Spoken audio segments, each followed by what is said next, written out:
Every 4 years, I get to be somebody. I get calls, I get texts, I get flyers, lovingly placed on my doorstep like a secret admirer was there at 3 a.m.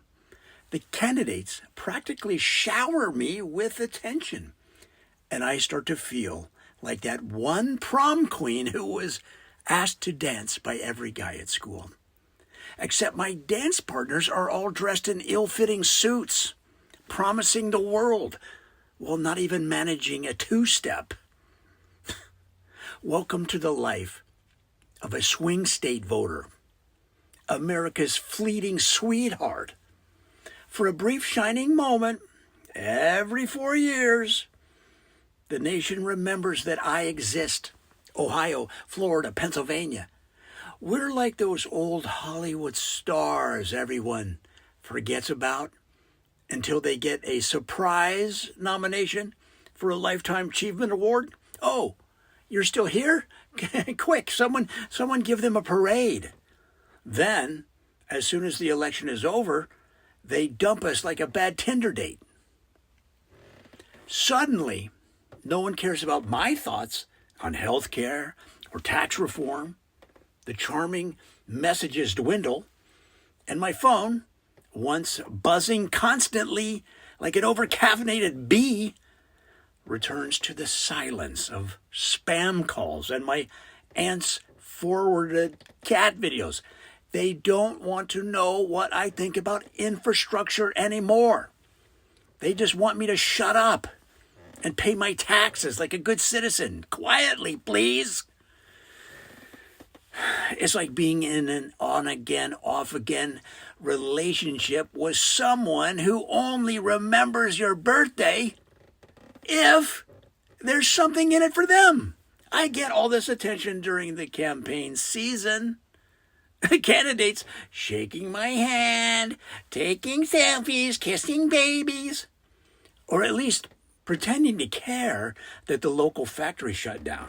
They tell me I'm important. They tell me that my vote could decide the fate of the entire country.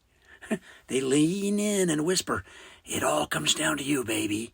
And like a fool, I buy it every time. But the day after the election, crickets. They don't call. They don't write. They don't even send one of those pre-recorded thanks for your support messages. I'm the electoral equivalent of a summer fling. Great while it lasts.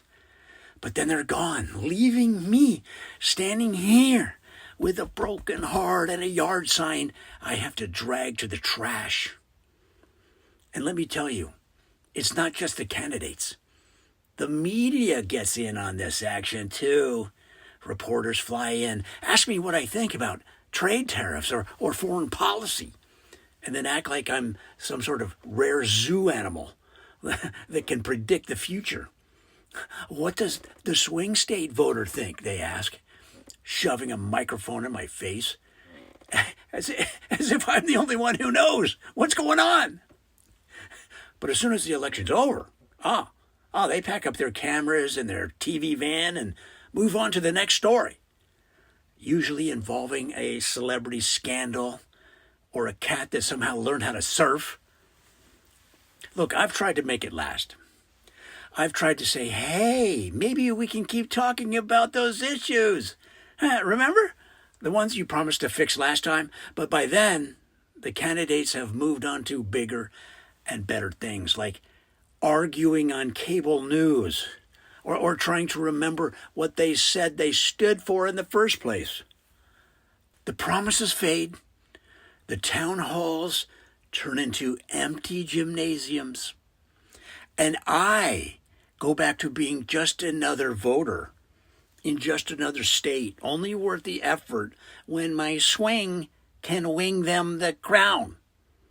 So here's to being a swing state voter.